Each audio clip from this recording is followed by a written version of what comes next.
Good morning, children. Saram. Today we are here with another chapter that is On the Face of It. So, this is by Suzanne Hill, and we are going to start with the chapter On the Face of It.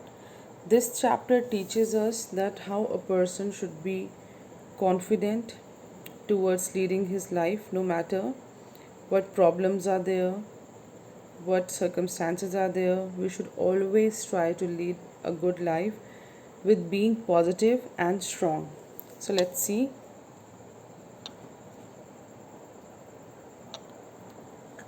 About the author. Suzanne Hill is an English author of fiction and non-fiction works. Her novels include The Woman in Black, The Mist in the Mirror, and I Am the King of the Castle, for which she received the Somerset Maugham Award in 1971. So here is the introduction of the chapter. The story is about a teenage boy, Derry, who has a burnt face, and Mr. Lamb, who is a disabled old man with an artificial leg made of tin. Derry accidentally enters his garden so that he can hide himself from the people who hate him because of his ugly face. He had a burnt face, so he wanted to hid himself from the people so that nobody should make his fun. That's why he entered a garden, and that garden belonged to Derry. Sorry, that garden belonged to Mr. Lamb. So Mr. Lamb not only welcomes him in his garden but also encourages him to lead a normal life, leaving behind his past. So accidentally he entered that garden, but when he reached that place, there was a person, Mr. Lamb.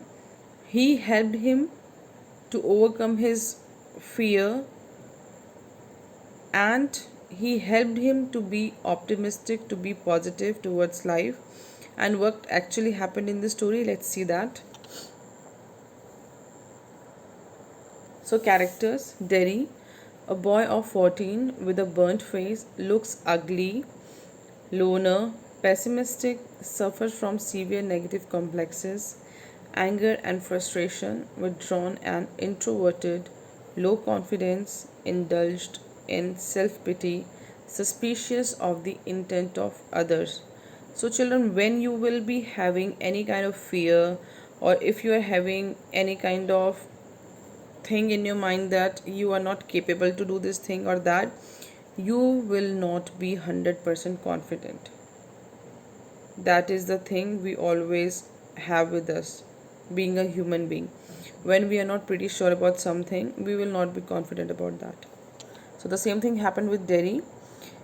Actually, it was not his mistake that he had got a scar on his face. That wasn't his mistake.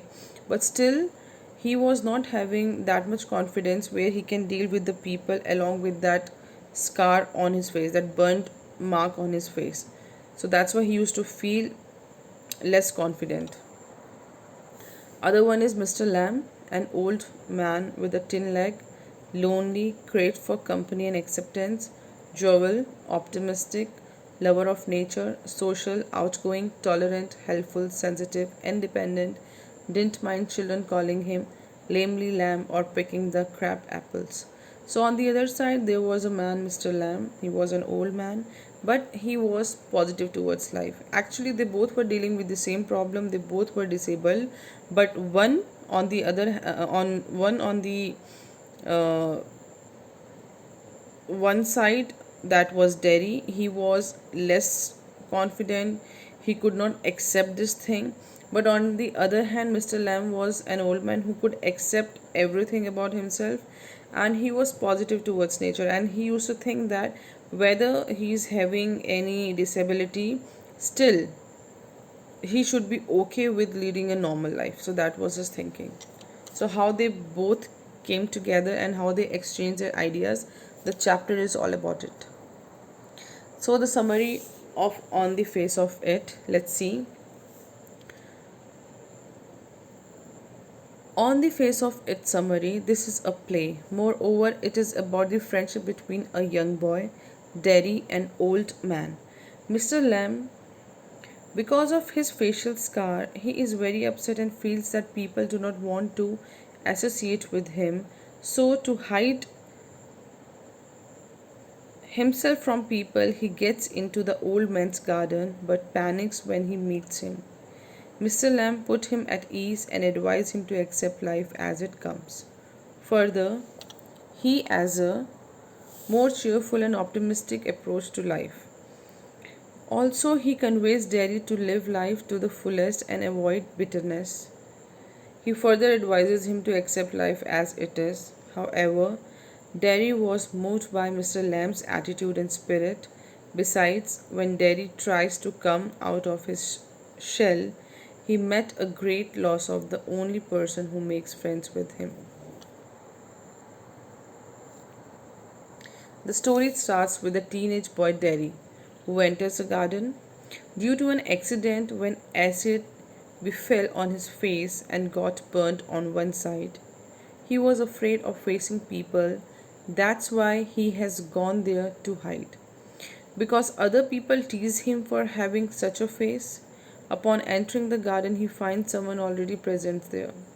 Hence he tries to leave, but the old man, Mr. Lamb, owner of the garden, stops him.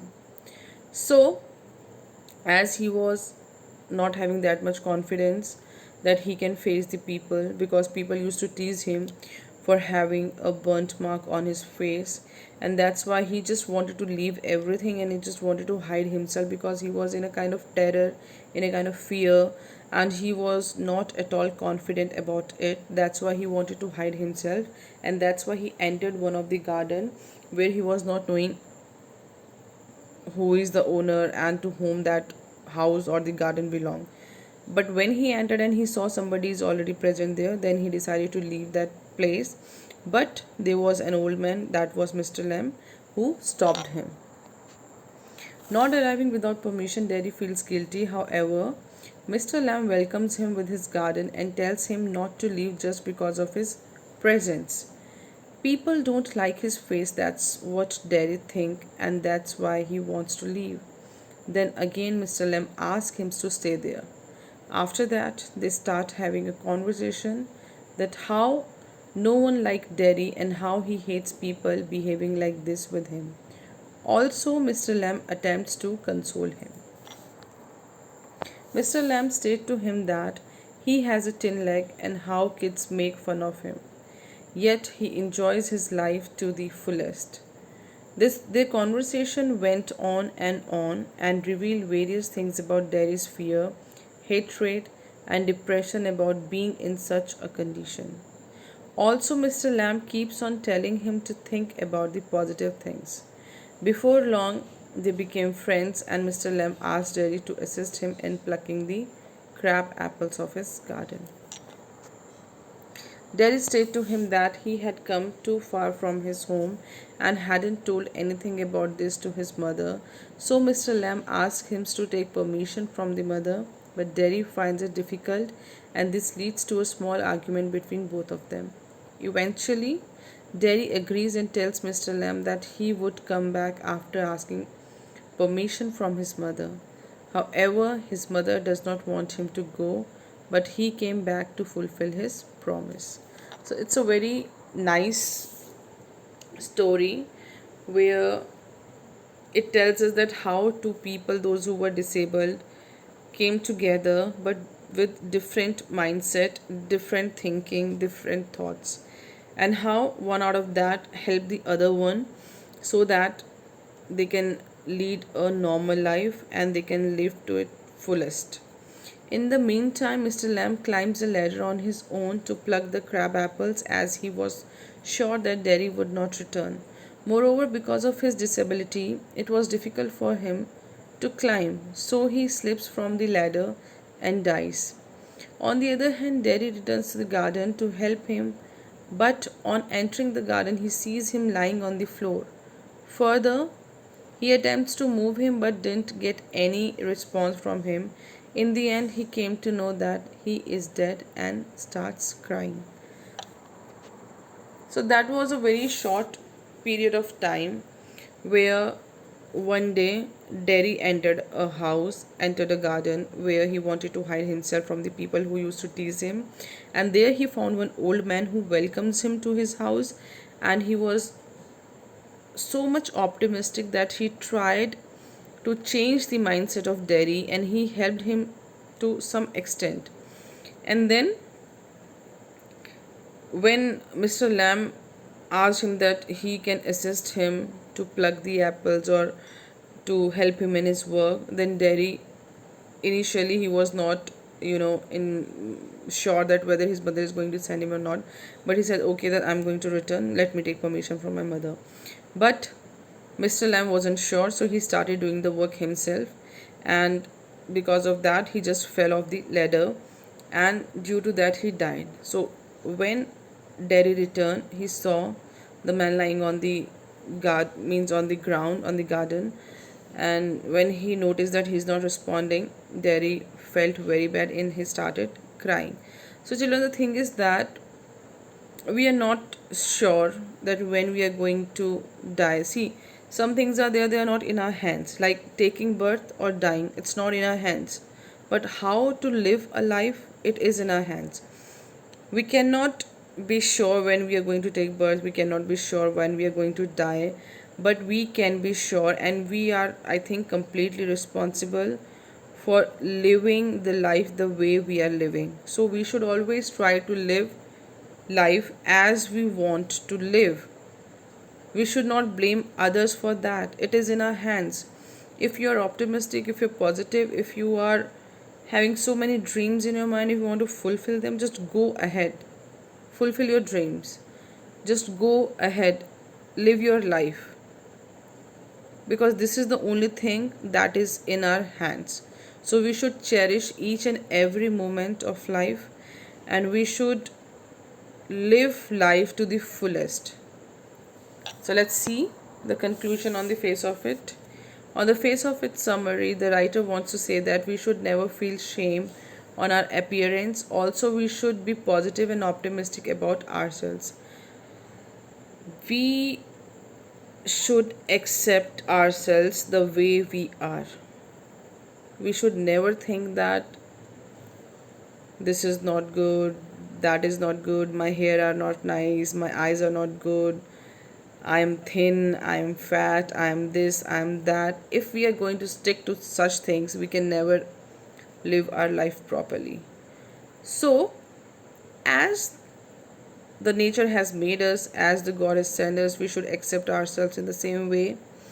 And I think that the most important of all is that how you are behaving and what kind of nature you are having.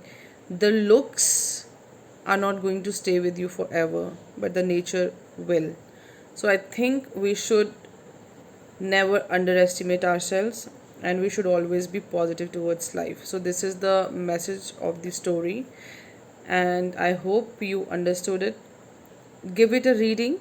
I'm having some of the paras so that we can go ahead with it. These are the paras. This is just a bit portion, children. You can just go through. I'm going to read only the first one for you. Let's see. Mr. Lamb's garden, there is an occasional sound of bird song and of tree leaves rustling. Derry's footsteps are heard as he walks slowly and tentatively through the long grass. He pauses, then walks on again. He comes round a screen of bushes so that when Mr. Lamb speaks to him, he is close at hand, and Derry is startled.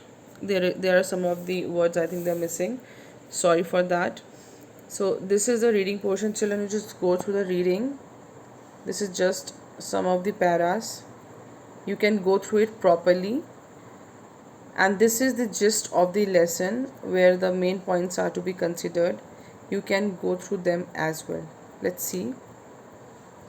Gist of the chapter we can see once. The play depicts beautifully yet gleamy the sad world of the physically impaired. It is not the actual pain of inconvenience caused by a physical impairment that trouble a disabled man, but the attitude of the people around him. Two physically impaired people, Mr. Lamb with a thin leg and Derry with a burnt face, strike a band of friendship. Derry is described as a young boy, shy, withdrawn, and defiant. People tell him inspiring stories to console him. No one will ever kiss him except his mother, that too on the other side of his face.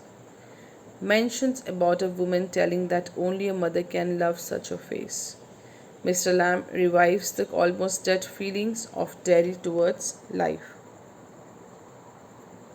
He motivates him to think positively about life, changes his mindset about people and things, how a man locked himself as he was scared, a picture fell off the wall and got killed. Everything appears to be the same but is different, X of bees and weeds. The gate of the garden is always open. Derry is inspired and promises to come back. Derry's mother stops him, but he is adamant, saying if he does not go now, it would be never. When he comes back, he sees Lamb lying on the ground. It is ironical that when he searches a new foothold to live happily, he finds Mr. Lamb dead. In this way, the play depicts the heart rending life of physically disabled people with their loneliness, aloofness, and alienation. But at the same time, it is almost a true account of people who don't let a person live happily. So, children, the thing is that what I really feel that whether anyone is disabled or not, whether anybody is strong or weak, I think we should be that much capable that we should never allow the other person to teach us how to live. What I want to say that the key to our happiness should not be in somebody else's hands. We should not hand over the key of our happiness to somebody else. Why? It should not be like that. If you want to be happy, if we want to be happy, we should be happy. Why we have to look forward to 10 people to be happy? Why our happiness depends on somebody else? Okay, if that person will be good to me, I'll be happy. Or if this person will not hurt me, I'll be happy. So this is not the correct thing. If somebody is happy with you or not, you yourself should be happy. Expecting anything from anyone, I think, hurts the most. So stop expecting, you will start loving your life. So that is it. So this is the end of the story, and I hope you have understood it. If you have any problem, any query, you can contact me. Thank you so much. Saira.